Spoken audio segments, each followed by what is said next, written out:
Om Agyanatimirandasya Gyananjanan Shalakaya Chakshurunmiritam Jena Tasmai Sri Gurave Namaha Gurave Gaurachandraya Radhikaya Stadalaye Krishnaya Krishna Bhaktaya Tadbhaktaya Namo Namaha Narayanam Gurum Vande Saranyam Bhaktavandavam Gauramanu Vishtam Purnam Radhadasyam Pradayakam Rupanugacharya Varyam Rupa Manjari Preshtakam Patita Pavana Bandhavam Yugacharya Narayanam Vancha Kalpatarubhyascha Kripa Sindhubhya Evacha Patitanam Pavanebhyo Vaishnavebhyo Namo Namaha Namo Mahavadanyaya Krishna Prema Pradayate Krishnaya Krishna Chaitanya Namne Gauratvise Namaha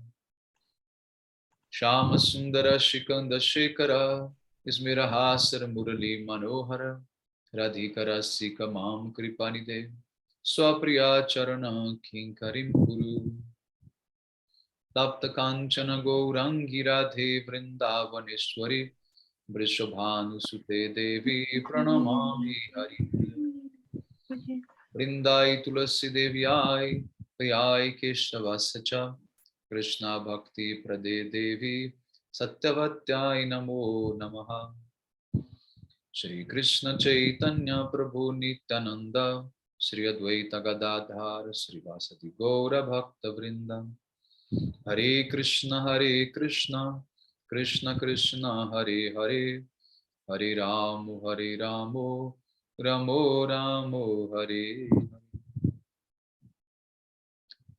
So first of all, I begin offering my most humble obeisances to the dust of the lotus feet of Paramaradatama Shri Guru Pada Padma Nitya Lila Pravishta Om Vishnu Pada Paramahamsa Paribrajacharya Ashtotara Sata Srimadu Srila Bhaktivedanta Narayana Goswami Maharaj Srila Gurudev, and also to my most worshipful Shikshan Sannyasa Guru Nitya Lila Pravishta Om Vishnu Pada Paramahamsa Paribrajacharya Ashtotara Sata Srimadu Srila Bhakti Vijnana Bharati Goswami Maharaj, and to all Shri Rupanu Gaudiya Guru Varga, to all Tridandi Sannyasis, Brahmacharis, Vaishnavas, Vaishnavis, and to all the assembled devotees here, today my most respectful obeisances. So today we are going to read one article written by Srila Bhaktivinoda Thakur entitled Vaishnava-ninda, means criticizing a Vaishnava. This is what is the most dangerous thing for our Vaishnava practice. To criticize, blaspheme, mistreat a Vaishnava. So here in this article, Srila Bhaktivinoda Thakur, he will explain in details all about this subject. He will describe what are the types of ninda or blaspheme that you can do to Vaishnavas, what is the consequences, and what are the different types of Vaishnavas, and when you can criticize the Vaishnavas in a positive way. That is the conclusion of the article. Very nice. If we cannot read all today, we do in two parts, but it is very important and very nice to know and really have our eyes on this subject. So the result of blasphemy of Vaishnava. Among all the different types of offenses a jiva can possibly commit, no offense is more severe than blasphemy of Vaishnava. It is therefore essential to contemplate the meaning of Vaishnava-ninda according to the scriptures. It is written in the Skanda Purana. Nindam kurvanti ye mudha Vaishnavanam mahatmanam patanti prithivi sardam maharoura vasamgite hanti nindati vai dvesti Vaishnavanam nabhinandati krudhyate jati no harsham darshane patanani sat.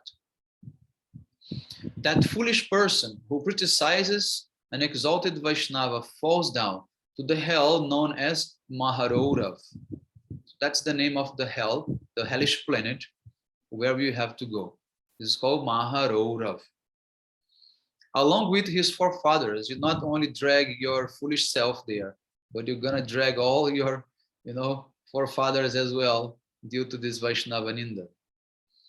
Because you make impure all your, previous dynasty forefathers, so they have to go to purify. You remember that past time when Lord Nityananda came to the village of Ramchandra Khan.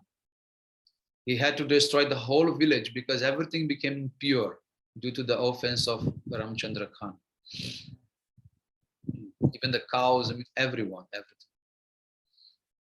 So whoever, 1, kills a Vaishnava, 2, blasphemes him, 3, feels malice toward him, 4, does not properly greet him upon seeing him, and 5th, becomes angry with him, or 6, does not feel joy upon seeing him, certainly becomes degraded as a result of these 6 types of misconduct. So of course, killing a Vaishnava, this is definitely no need to comment that. Blaspheming a Vaishnava means to say bad things about him, no matter what, no matter to which degree is that. Blaming him, accusing him of something that he hasn't not done, attributing him some bad character or bad, acts, anything. This is called blasphemy. Feels malice toward him means to feel that he is like a cheater, to feel that he is like duplicitous, anything like that, or trying to be with him also duplicitous like that. Does not properly greet him. This is a very important thing. Whenever you see a Vaishnava, you have to be happy. And this also matches with the number 6. It's like not feel joy upon seeing him. So both things are together, greeting properly and showing happiness. So no matter, even if you are not willing to feel that, but you have to, by the etiquette, show that at least. Understand? You have to smile. You have to offer the proper pranam accordingly. You have to, move yourself from one seat or stand up, or anything you have to do according to the etiquette, and you have to greet that Vaishnava in the proper way accordingly. So every Vaishnava also deserves different types of respect, as we learn from Srila Rupa Goswami Pad in Upadeshamrita. The 3 types of Vaishnavas. Kanishta, Madhyama, Uttama. Everyone deserves different type of treatment.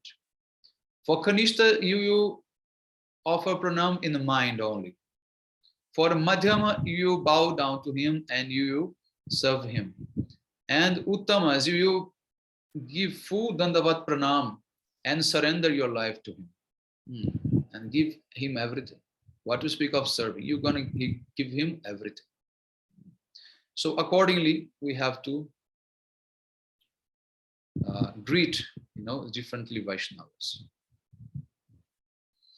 It is written in Srimad Bhagavatam 10:74-40.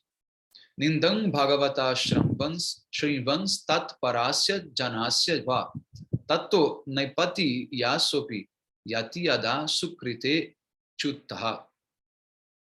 A person who does not promptly leave that place where blasphemy of Bhagavan or his dedicated devotee, the Vaishnava, is perpetrated, becomes bereft of all his previously accumulated spiritual merit, sukriti, and meets with degradation.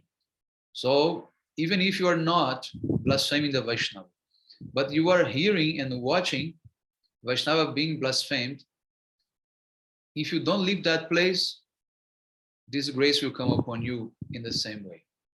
In the same way. Not only here, our point is Vaishnava, but the verse includes also Bhagavan, right? So you should leave that place immediately. And if you cannot cut those arguments, you should leave that place. And as Gurudev used to say, bathe with your full clothes in the Ganga. And then purify yourself. Otherwise, if you cannot do that, then you should go to that person who was being blasphemed and just listen Harikatha from him. Serve him. Then also consider to be like a type of purification for that criticism that you heard about him. Okay. So the different categories of jivas and appropriate conduct with each.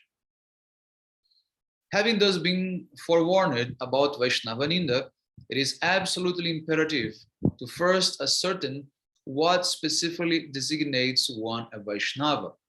Means, how can we define a Vaishnava to see if we are committing or not a Vaishnava-ninda? And then determine which acts result in Vaishnava Parad. So first we have to establish who is a Vaishnava, what are the qualities of a Vaishnava. Then we can understand if we have or not committed Vaishnava Parad. All jivas fit into one of the four categories. 1, ordinary jivas. 2, religious jivas. 3, brahmanas. And those jivas who resemble Vaishnavas or Vaishnava pride. And 4th, Vaishnava jivas. Ordinary jivas means those who are not following anything. They're just living and enjoying. Religious jivas, those who follow naimitic dharma. Naimitic dharma. Means temporary dharma. All types of religiosities, all types of rituals, just by the sake of becoming, like salvation, getting salvation. Then 3rd, brahmanas and the Vaishnava pride.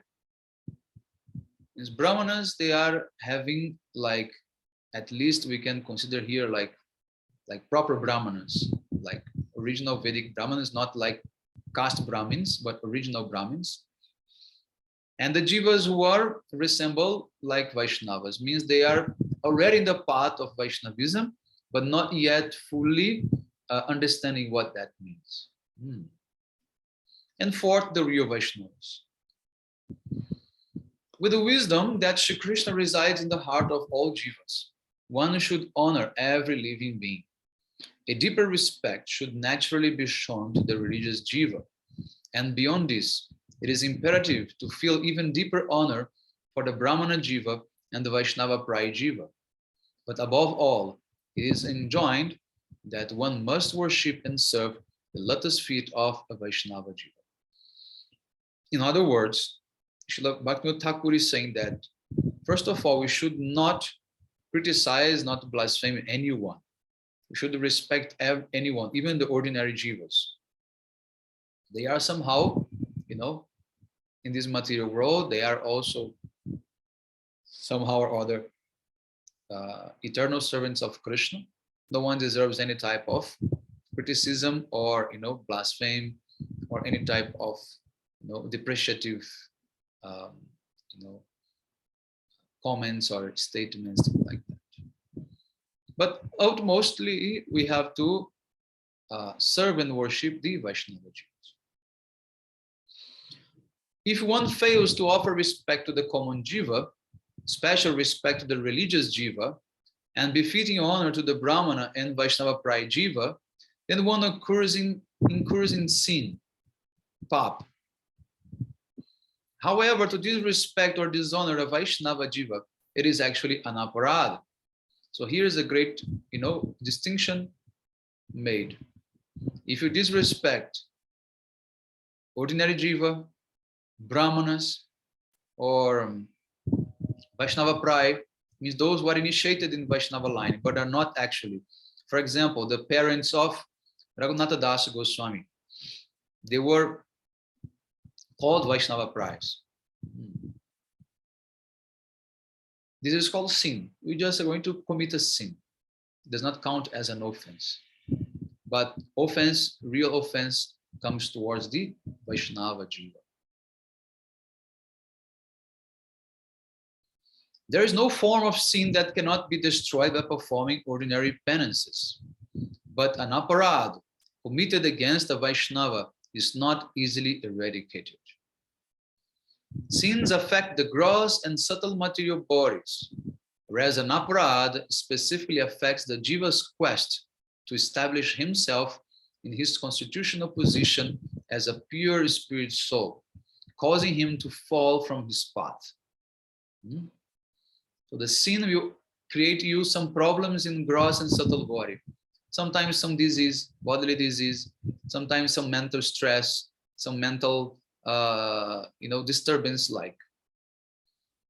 And that's it only. You can recover from that by taking medicine or by chanting Harinam, by performing any type of prayaschit, means atonement, And best atonement, what is that? Je Prabhu Jitto Moha Prayaschitta Je Prabhurana. The best type of atonement is called Prabhurana, means chanting Harinam. By that you can atone all the sins.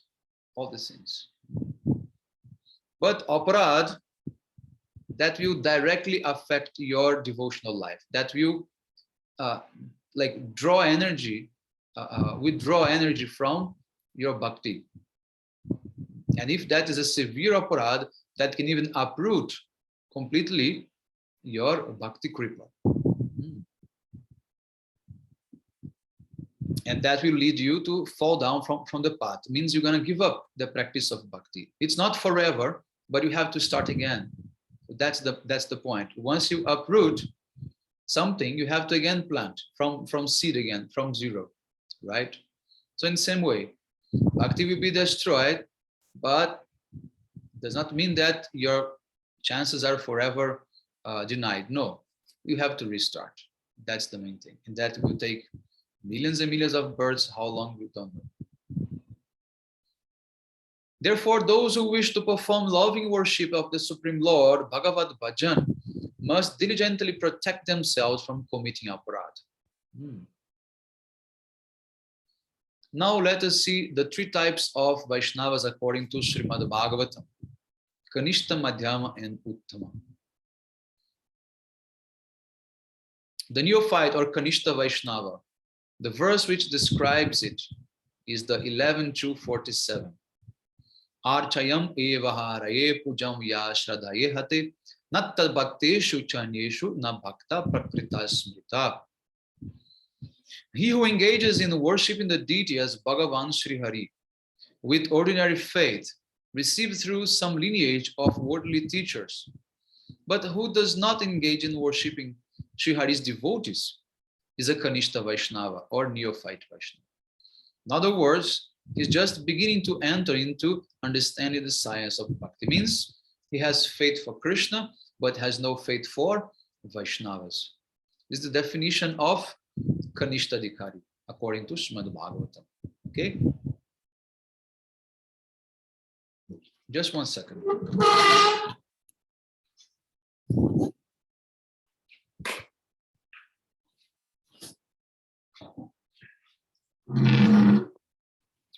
So, the specific difference between worldly traditional faith and faith based on the revealed scriptures, Shastriya Shraddha, is that the former, means traditional faith, arises from mere conventional, worldly education, whereas in the later, means the Shastriya Shraddha, or the revealed faith based on the scriptures, faith in the Vaishnavas arises from deep conviction in the words of the scriptures and is based on the evidence presented therein. It is only with the advent of Shastriya Shraddha that the Jiva becomes a Madhyama Vaishnava or intermediate Vaishnava.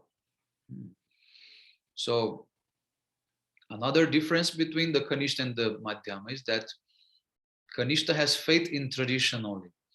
That tradition may be wrong, maybe somehow or other full of speculation, superstition, so many things like that.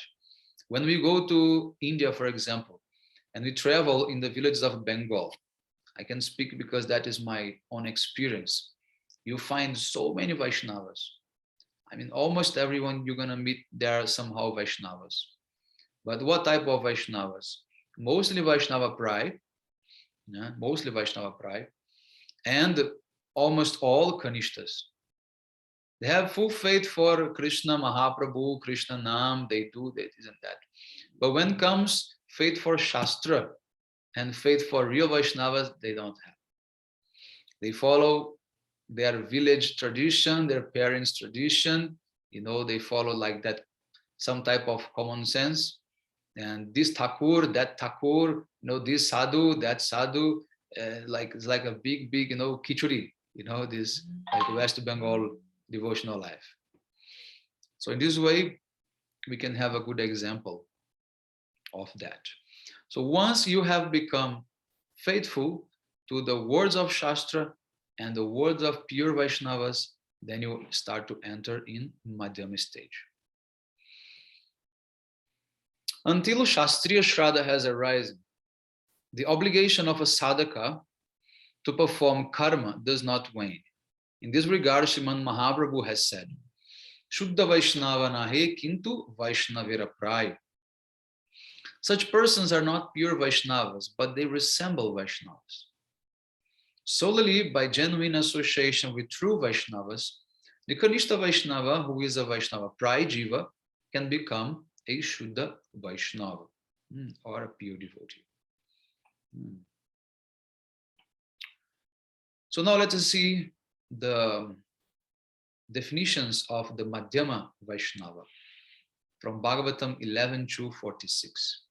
Ishware thadineshu balishish dvachisucha prema maitri kripopeksha ya karoti samadhyama. He who offers his love to the Supreme Lord, Sri Bhagavan, remains a sincere friend to all Vaishnavas, shows mercy to the innocent, and through the most appropriate use of indifference, tolerance, or even complete avoidance, neglects those who are envious of Bhagavan and the Vaishnavas. He is a Madhyama Vaishnava. So there is a note here that this refers to the Vaishnava Prajivas, or those living entities who resemble Vaishnavas, but are not yet conversant with the science of bhakti. Means the innocent. Here, the mercy, and the friendship that the Madhyama will show to the innocent people. And his tolerance, his patience to all the devotees who are beginning. He will accept all their, shortcomings and mistakes, misconceptions, and gradually, by and by, with love and affection, by example, especially by showing his own example, he will gradually, by and by, change the heart of that person. That is why our Guru Varga, although they are all Uttama Mahabhagavatas, they have to come to the level of Madhyamadikaris to be able to preach. This is a very important thing to understand. Uttamadikari cannot preach. Uttamadikari, if he keeps that consciousness of Uttamadikari, he will be always absorbed, like Srila Gorkishore Das Babaji Maharaj, for example. He cannot preach properly. He cannot deal with society properly. He's always absorbed in some bhavas. He's always behaving strangely. He always wants to isolate himself. He's always, afraid of the materialistic people, but if you want to preach, you have to be among the materialistic people. You cannot avoid them. That is them who you are targeting. That's them who you want to, save. So can we imagine if Srila Prabhupada would say the same, and Srila Swami Maharaj also would say the same when he went to the West? I want to be in a very pure and clean and favorable praise for my bhajan. No. So therefore, they are coming to the level of Madhyama. In Madhyama, he can dialogue. He can speak with both sides. And he can give his hand, and then save those who are in that very deep well of material life. So in this way, he is Prema Maitri Kripa Upeksha. he has love for Bhagavan. He has full faith for Bhagavan, prema. Then Maitri, he has friendship for the all Vaishnavas. And Kripa Upeksha, he's showing compassion. He's showing compassion to all the jivas. All the jivas. And he's trying to save all of them and help all of them, encourage all of them. So he's putting himself in that position. That position, I mean to say, coming close to all these people, So in this way, the Madhyama Vaishnava even shows fitting mercy to the envious, seeing them as ignorant. Only the Madhyama Vaishnava is actually qualified to serve the Vaishnavas. Since the Kanishta Vaishnavas do not engage in such service, they cannot be called Vaishnavas. Rather, they are known as Vaishnava Prai. So you can see here what Srila Bhaktivinoda Thakur is saying. Madhyama Adhikari is actually qualified to serve the Vaishnavas. It means service in all respects. He can serve the Uttama Adhikaris. He knows how to perform service to the level of Uttama Adhikaris. He will never disturb them with his presence. Something that the Kanishta can do very often. If a Kanishta comes close to Uttama Adhikari, he will mess up. He will create some type of problem there. And the Madhyama, he can serve the Kanishtas or all the even ignorant people. Serve in which sense? By saving them, by teaching them Vaishnavism. This is also service. So in this way, Madhyama is the actually most important point. And you can be a Madhyama coming from the Kanishta level, or you can be a Madhyama coming from the Uttama level. Both should be understood, right?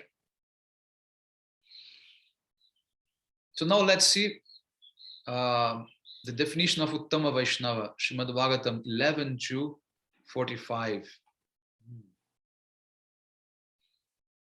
Here, the verse has been put in order. Therefore, we started with the 47, then 46, then 45. But in the book, it appears in a different order. First, Uttama, then Madhyama, then Kanishta. He Sarva Bhuteshu Yapasit Bhagavat Bhavam Atmana Bhutani Bhagavat Yatmani Esha Bhagavata Tomaha. He who experiences the revelation of his own cherished form of Bhagavan in the hearts of all Jews, including his own, means Ishtadeva, who experiences that all Jivas, their very existence resting in Bhagavan, means everyone is somehow connected to Bhagavan and serving Bhagavan, are fully surrendered to that same supreme absolute reality, and who perceives everyone in the whole world as a Vaishnava, is known as an Uttama Vaishnava. Such a Vaishnava does not see the difference between a Vaishnava and a non-Vaishnava. Why? Because he sees his own self, his own perfectional stage reflected in everyone. It means he's seen the soul of every jiva. And because the soul of every jiva has the inherent Swarupa, eternally manifested, he sees that person already in his eternal relation with Bhagavan. Therefore, he sees everyone already in their relation with Bhagavan. And all are Vaishnavas. In the true sense, means all are pure Vaishnavas. For him, everyone is pure Vaishnava. So in this way, we have understood these three levels of Vaishnavas accordingly. And therefore, the Uttama Adhikari, he cannot preach. He cannot preach. He can do his bhajan, and is definitely needed. Uttama Adhikaris in this world doing pure bhajan, means only chanting pure Nam all the time. And even I heard that if we're not, due to the presence of these pure devotees chanting pure Nam in this planet, it would be already like collapsed due to the enormous amount of sins and offenses which are being performed here. And they are purifying this whole universe, not only the earth planet, the whole universe, by the pure chanting. Srila Gurudev used to say, in that very basic lecture, I think, Undiscovered Secrets of Undiscovered Self, or The Way of Law. One of these two small books, Gurudev says, this sound wave of Harinam, it travels towards the whole universe, crosses the atmosphere of the earth, it goes to whole universe. What type of Nam he's speaking about? My Nam? No. Ordinary Jivas chanting Harinam? No. Pure Harinam. It goes and purifies the whole universe. Tribhuvanna, Tribhuvanakari Harinama Sankirtan. This Harinama Sankirtan can purify the three worlds. Tribhuvan. It can nourish and maintain the life of the three worlds. So therefore, it's very, very important. It's not that the Madhyama, who came from the Uttama level, is not chanting pure Nam. He's also chanting pure Nam. But his activities are for the sake of preaching, and he may not be so engaged in chanting. Otherwise, how he can preach, how he can speak many, many things, and translate books, and travel, and give class, and this and that, and talk to people. It takes a lot of time from japa. Now, this is like mathematics. There is no way of escaping from that. You have to do one or the other thing. Okay. Now let's see the classifications of the Vaishnavas according to the teachings of Sriman Mahaprabhu. Mahaprabhu also gave explanation about the three types of Vaishnavas and different name he gave. Vaishnava, Vaishnavatar, and Vaishnavatam. Just name is changing. It's the same thing, Kanishta, Madhyama, and Uttama. The only conclusion to be drawn then is that when those who were in the Kanishta stage attain faith in the scriptures and hence become eligible to serve the Vaishnavas, they are therefore described simply as Vaishnava, having Vaishnava qualities. Until the time when they attain the other qualities characteristic of a Madhyama Vaishnava. Correspondingly, Madhyama Vaishnavas are described as Vaishnavatar, having Vaishnava qualities to a profound degree. While Uttama Vaishnavas alone, the topmost Vaishnavas, are described as Vaishnavatam, having Vaishnava qualities to the superlative degree. So here the Vaishnava word is used as an adjective, as in having Vaishnava qualities. And the affixes tara and tama modify that adjective to the intensified and superlative degrees respectively. Means Vaishnava, more Vaishnava, most Vaishnava. It's something like that, we can say. So Ataeva Jara Mukhe Ek Krishna Nam Saito Vaishnava Koriho Tahara Shaman. Chaitanya Charitamrita Madhya 15:111. One who chants the name of Krishna even once is Vaishnava, means possessed of Vaishnava qualities. Therefore, you should show all respect to him. This is what Mahaprabhu is saying. In this article, the term Krishna Nam, or the holy name of Krishna, refers to Shuddha Nam, as distinct from Namaparad, offensive chanting of the holy name, and Namabhas, semblance of chanting the holy name. Shuddha Nam is directly Krishna himself, the absolutely pure transcendental form of his holy name. One who is a Vaishnavatar, Krishna Nama Nirantar Jahare Vadane, Shaishe Vaishnavatar Bhaja Tahara Charani. Chaitanya Charitamrita Madhya 1672. One who incessantly chants Krishna's name is Vaishnavatar, possessed of Vaishnava qualities to a profound degree, and one should render service to his lotus feet. And the third one, Vaishnavatama. Jahara darshani mukhe aisha Krishna nam, tahare jani ho tumi Vaishnava pradhan, kroma kori kohe Prabhu Vaishnava lakhon, Vaishnava Vaishnavatar ar Vaishnavatam. Chaitanya Charitamrita Madhya Lila 1674-75. One who inspires others to chant Krishna Nam merely by being visible to them is Vaishnava Uttama, means possessed of Vaishnava qualities with a superlative degree, and is the topmost Vaishnava. Sri Chaitanya Mahaprabhu does explain the different grades of Vaishnavas in sequence. Those who are Vaishnava, those who are Vaishnavatar, those who are Vaishnavottama, in accordance with the symptoms they each exhibit. So if you take it that those definitions very like seriously, it is being, for example, in the description of Vaishnava, the first one, it says in the footnote there that in this article the term Krishna Nam refers to Shuddha Nam. So Mahaprabhu is saying, Attaiva Jara Mukhe Ek Krishna Nam. Those in whose mouth one Krishna Nam has appeared, he has to be considered as a Vaishnava. Means one Shuddha Nam. Those in whose mouth one Shuddha Nam has appeared at least once, he is to be considered Vaishnava. So now this quality is much high, very, very high. Much higher than the other definition that we found in Srimad Bhagavatam, for example, and different from the definition we found in Upadeshamrita as well. So they're all complementary, but to different levels.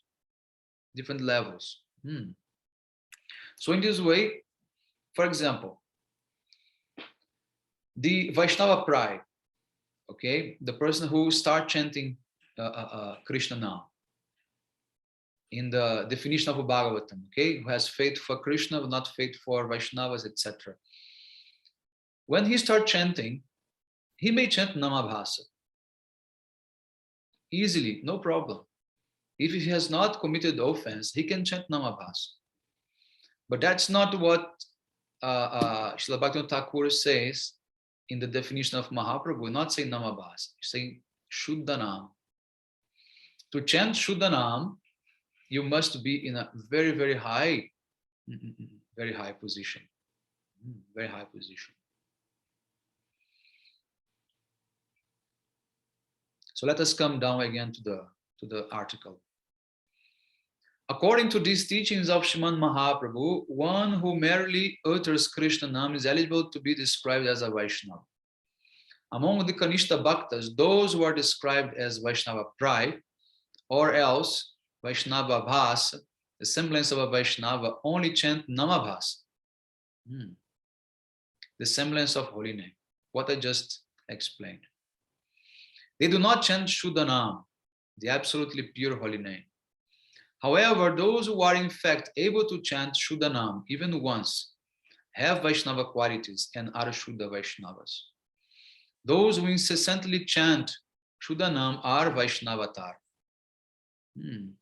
Means those who constantly chant Shuddhanam.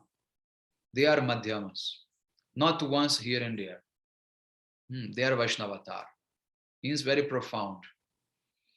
And those who cause others to chant Krishna Nam, in other words, Shuddhanam, just by seeing him or seeing them, he is Uttama Vaishnava. Means the topmost devotee, just by seeing him, just by having his darshan, you automatically feel some inspiration. Oh, I have to chant. I have to do it. So it is amazing to see when they go for preaching, all these Mahabhagavatas, like Srila Bhaktivedanta Swami Maharaj, when he came to the West. Just by seeing him, those crazy, hippies, not knowing anything about anything, only intoxication and enjoying. They gave up everything and they start chanting immediately. Immediately. This is the symptom of Uttamadhikari. It makes everyone chants automatically. Everyone, okay, in quotation marks, but mostly, most of the people, or easily many people who will see him, they will feel inspiration. We cannot say all, but many people, who will see him, they feel inspiration to chant. So one who chants Shuddha Krishna Nam even once is indeed a Vaishnava. And Diksha initiation is unnecessary in terms of the existential reality of Sri Nam. It's also a very important point. At this point, one more thing needs to be considered. Becoming a Shuddha Vaishnava does not depend on the process of taking Diksha. Diksha is the process whereby a person receives a mantra for the worship of Sri Hari's deity form, and thus comes at least to the stage of Vaishnava pride. Means the Diksha mantras you need for worshipping deity Shalagram Shila, Govardhana Shila and other deities. That's what Srila Bhaktivinoda Thakur is saying here. Okay, but it is unnecessary for chanting Sri Harinam. Understand? So the ultimate perfection does not depend on Diksha. It depends on how much your Harinam is pure. Okay, that you really have to understand. But of course, the Diksha mantras help us to also chant pure Nam. That is the explanation also. The Diksha mantras will help us to also be able to overcome the obstacles, like the anarthas, many things. The Diksha mantras are very powerful. Like they're doing like the first drilling, the first heavy drilling in the rock, So that's the Diksha mantras. Then Harinam can easily move in. In terms of the existential reality of the holy name, Nama Tattva, such a Diksha is unnecessary.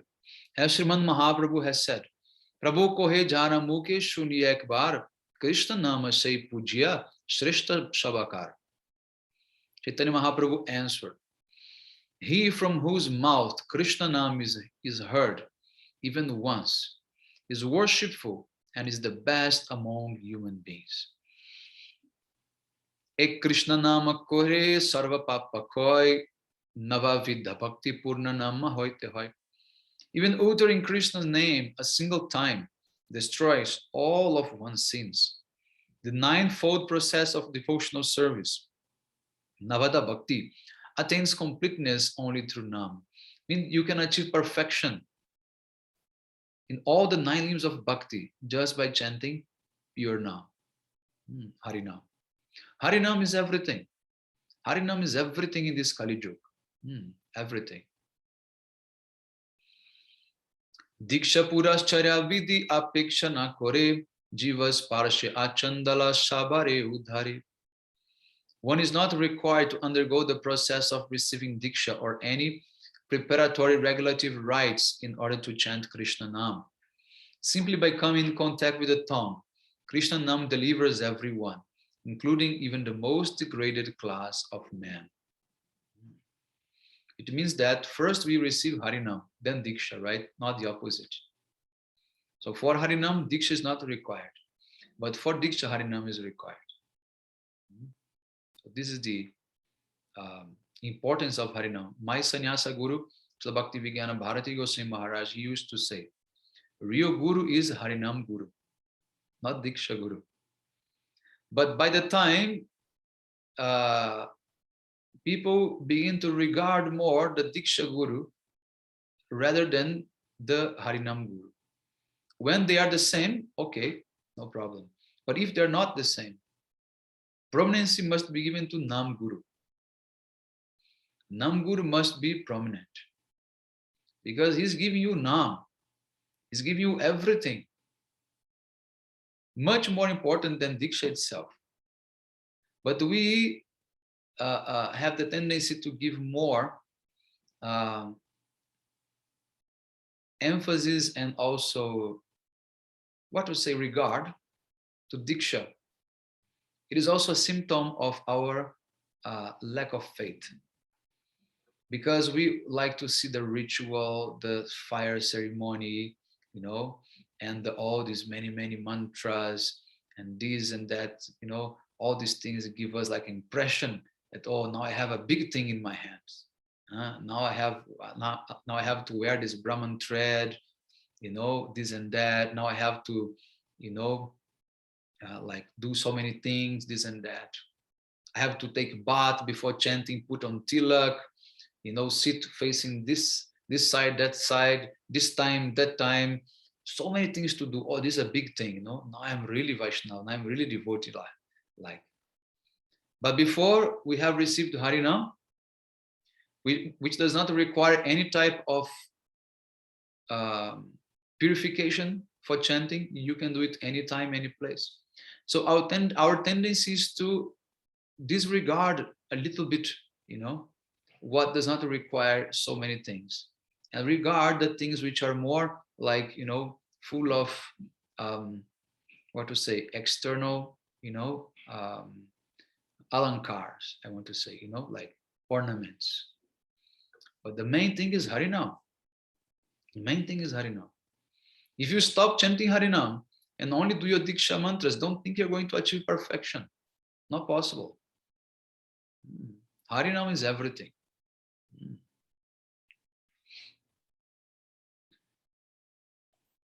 Let's see what came here in the chat. Does it depends on the elevation of the Guru also for receiving Harinam? Yes, definitely, Prabhu. Definitely. Because this is also a seed giving. This is also Bhakti Lata Abhij is also seed giving. That power is also being transferred from the heart of Guru to the disciple. So if Guru himself is not chanting Shuddhanam, then that power he's going to give to his disciples is very less. Right? So everyone gives according to what he has. So if he has a lot, he's going to give you a lot. So definitely.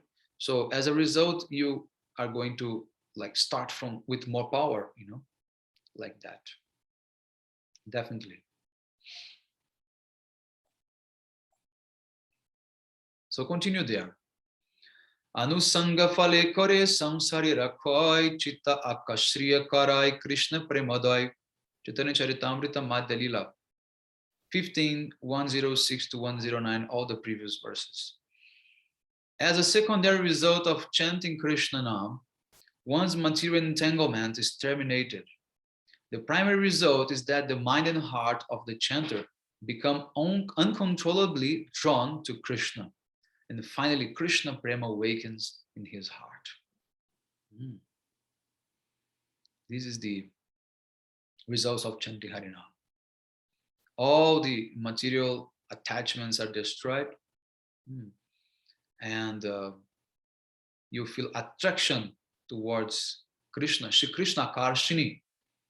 Sandra Ananda Visheshatma Shri Krishna Karshini Chasa.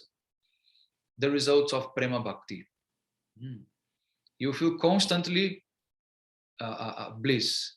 Sandra Ananda Visheshatma. Transcendental bliss. And Shri Krishna Karshini. You have the capacity to attract Krishna to you, automatically also being attracted to Krishna. And Krishna Prema awakens in the heart. Attaiva jara mukhe e Krishna nam shaito Vaishnava koriho tahara saman.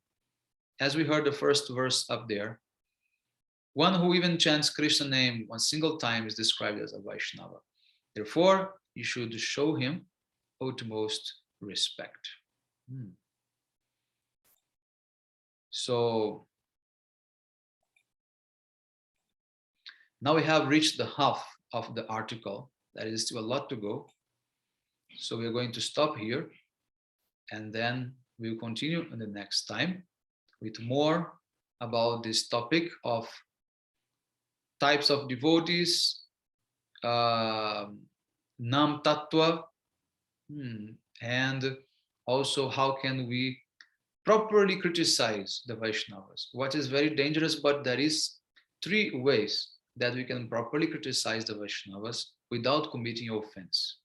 Okay, so we are going to study that in the next time. We're going to stop here then. Hare Krishna.